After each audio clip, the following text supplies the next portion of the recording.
Evolução dos modelos atômicos. O modelo de Dalton. Em 1803, baseando em estudos experimentais, Dalton propôs a teoria atômica, na qual dizia o que? A matéria é formada por partículas esféricas, indivisíveis, indestrutíveis e intransformáveis, chamada de átomo.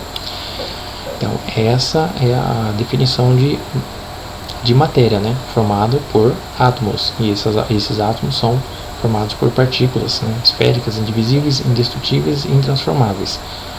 Átomos de um mesmo elemento químico são iguais, mesma massa, mesmo tamanho. E átomos de elementos químicos diferentes são diferentes em si. Elementos químicos diferentes são diferentes entre si.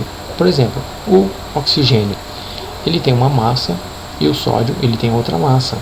São dois elementos completamente diferentes. Agora, se eu tenho dois átomos de oxigênio, esses dois átomos de oxigênio, eles possuem a mesma massa, claro, conforme até o gás oxigênio, O2, né, que eu tenho uma molécula aí. Então, como eu tenho esses dois átomos de oxigênio, eles têm a mesma massa, o mesmo tamanho, certo? Ali agora tem o modelo de Thomson, né? Para o Thomson, o átomo é uma esfera homogênea, não maciça, de cargas positivas, os prótons, né, na qual estariam incrustadas algumas cargas negativas, garantindo assim a neutralidade do átomo. Esse modelo ficou conhecido como pudim de passas, onde o pudim seria as cargas positivas e as passas seriam as negativas.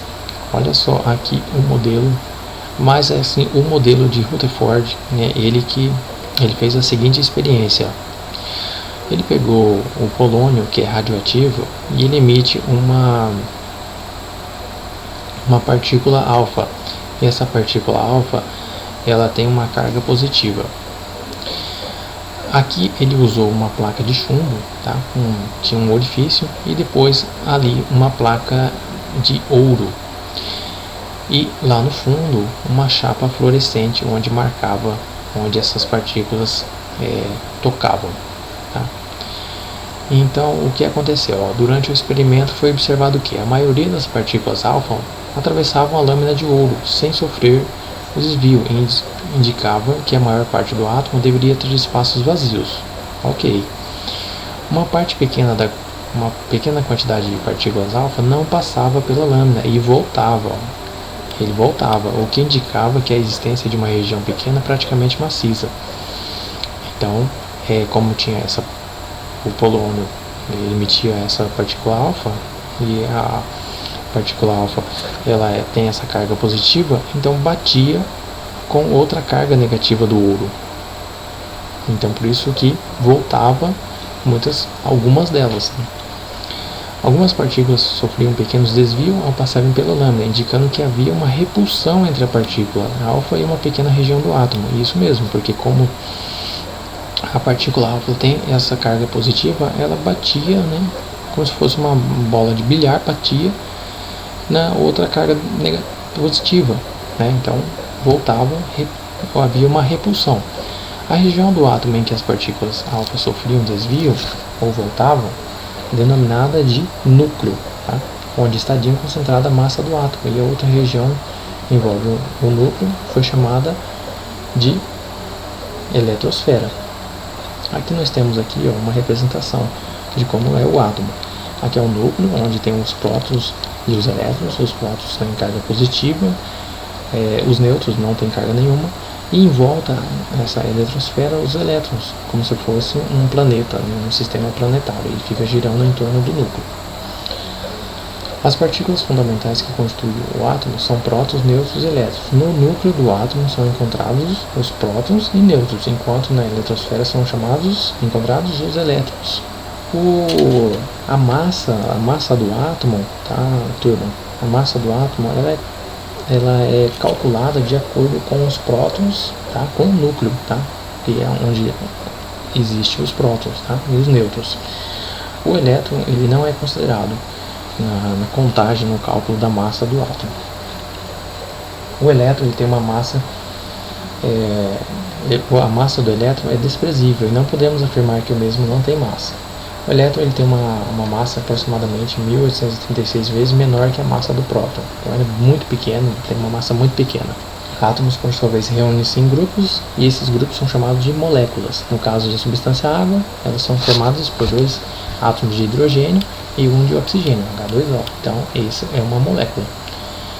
Átomo é a unidade estrutural da matéria, perfeito, e molécula é a menor porção de uma substância, que ainda se conserva as propriedades dessa substância, tá? Molécula, então, é um conjunto, tá? Igual aqui, ó, conjunto de átomos que dá a característica dessa substância.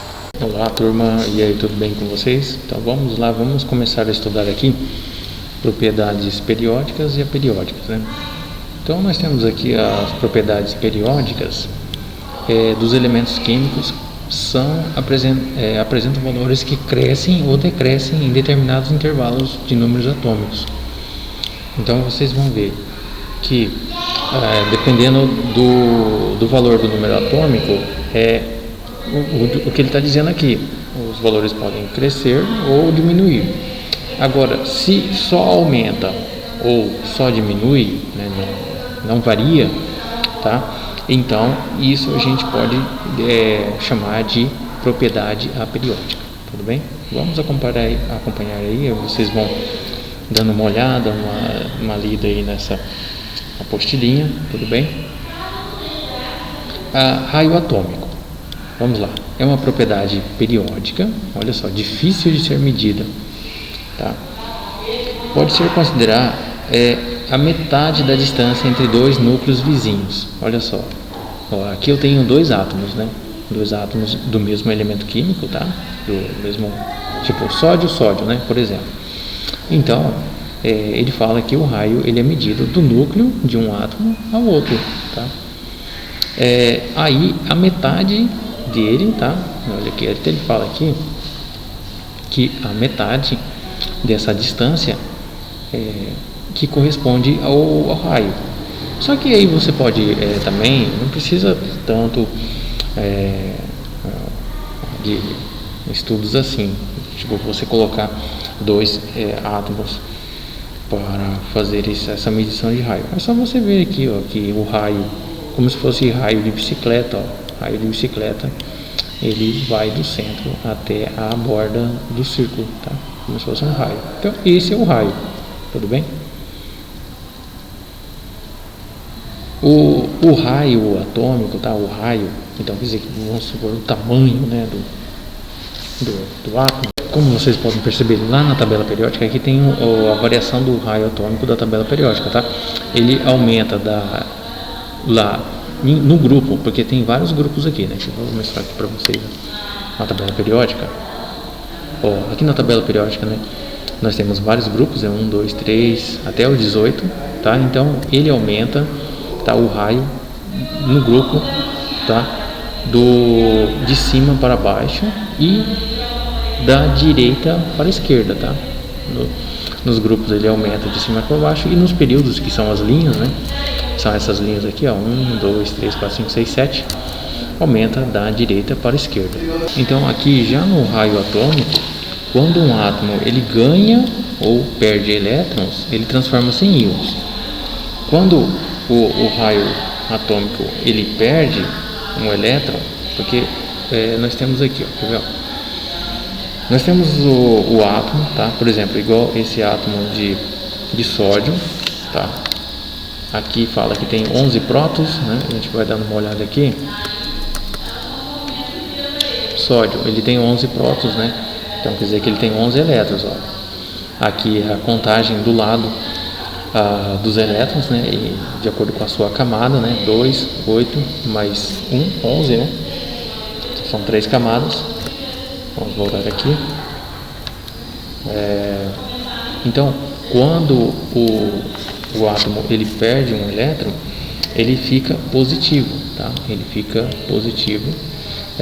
Ele perde esse elétron, tá? Para um outro átomo, para assim fazer a ligação química, tá?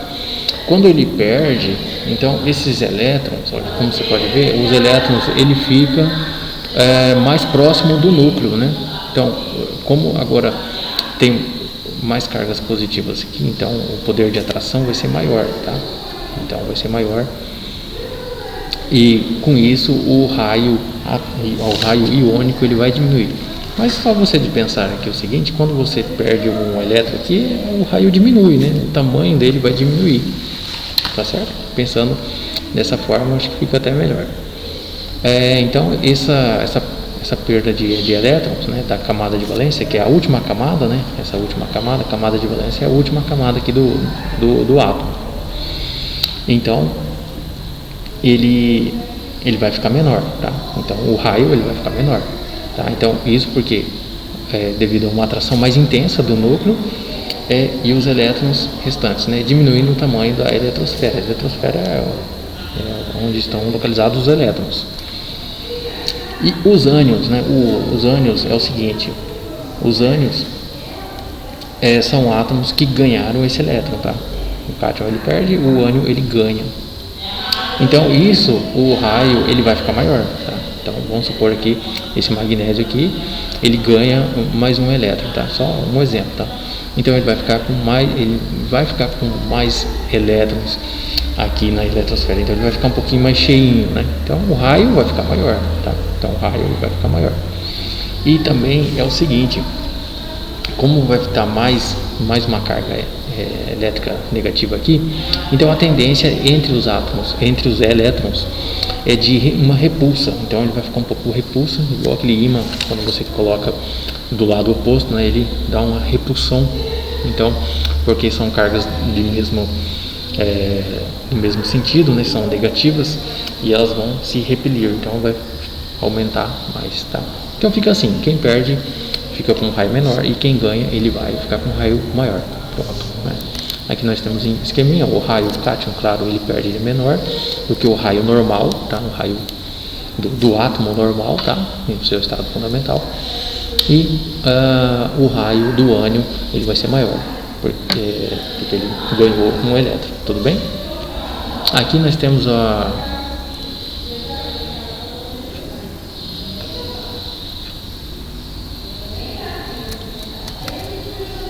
então vamos lá, energia de ionização, né? Então o átomo, o íon, ele pode perder um elétron com maior ou menor facilidade, tá? Então isso a gente chama de energia de ionização, tá? Isso acontece, tá, com o átomo na fase gasosa, referente quando ele perde um elétron, tá? E essa energia de ionização ela pode ser medida em eletrovolt.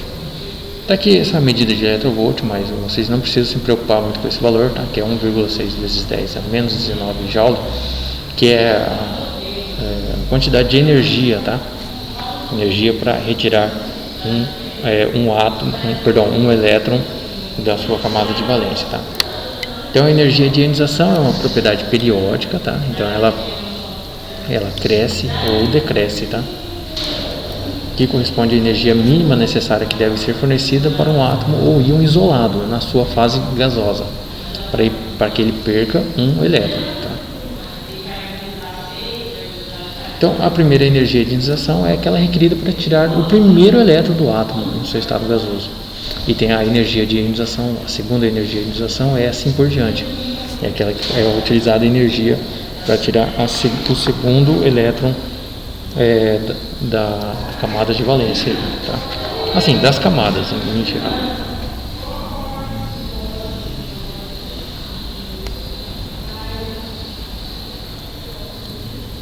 A primeira energia de ionização ela é sempre menor, porque o elétron está mais afastado, né, lá na ponta, né, do elétron, do átomo, tá? Então ele fica mais fraco, mais distante do núcleo, então fica mais fácil, então é uma energia mais baixa para você tirar.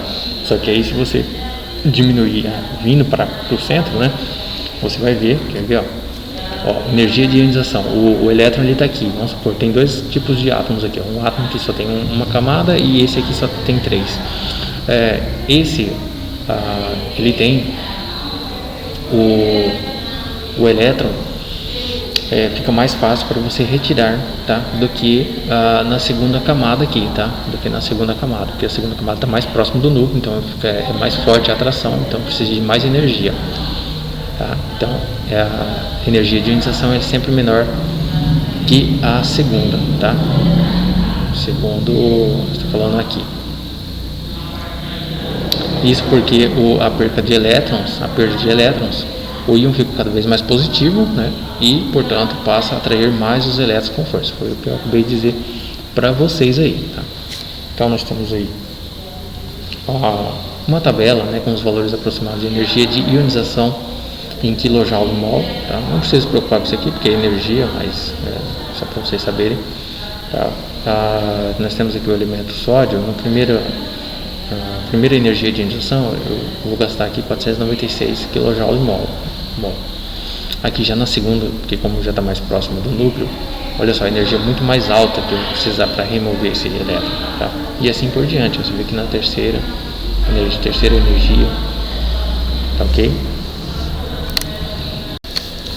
Aqui também ele fala, né, sobre os elementos representativos. Eles têm a tendência de adquirir a configuração eletrônica do gás nobre, que são 8 elétrons na última camada, tá?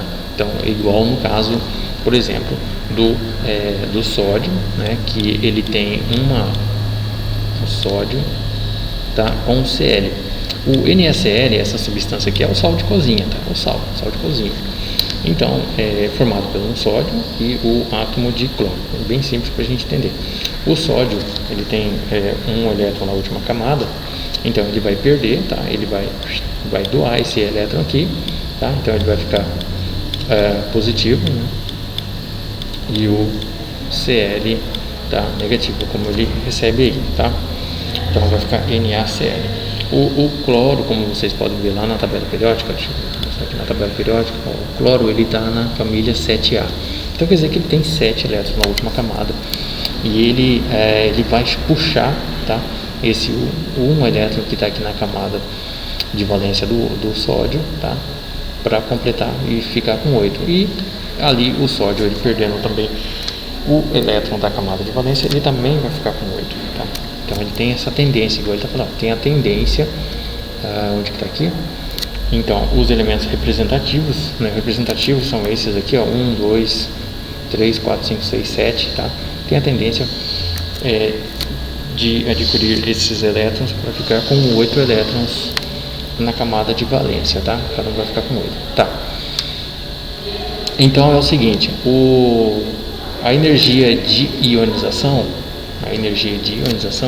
ela aumenta no grupo, tá? No grupo de baixo, ela cresce de baixo para cima nos grupos, tá? Os grupos são essas colunas aqui, ó, tá?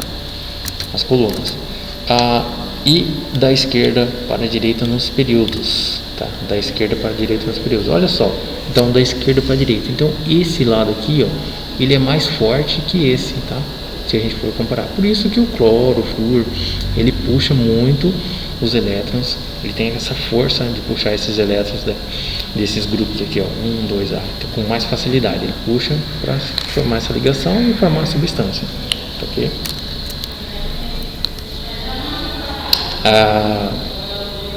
Quanto maior o raio atômico, menor a primeira energia de ionização. Então, se tem, olha só, aqui nós temos um raio atômico maior, tá? Então, se ele tem um raio atômico maior, então ele tem uma menor energia do que esse aqui, né? Como vocês podem ver, o elétron desse átomo aqui, tá? Não é um átomo qualquer, só demonstrando aqui que esse aqui ele tem uma maior quantidade de camadas e esse só tem um. Então, como ele está mais afastado, fica mais fácil retirar esse elétron aqui do que esse que está mais próximo do núcleo, que tem uma força maior para retirar. Então, tem que aplicar muita energia para retirar. Tudo bem? Então, acho que fica mais fácil para entender assim, tá? Então, continuando aqui, pessoal, afinidade eletrônica, né? Os átomos eles podem ganhar elétrons e esse processo ocorre em geral com a liberação de energia. Afinidade eletrônica é a energia liberada quando um átomo isolado no estado gasoso recebe um elétron. Então, nós temos aqui um átomo no estado gasoso, mais um elétron. Então, ele fica negativo, né? E liberando energia, tá? Liberando energia. A afinidade eletrônica é difícil de ser medida.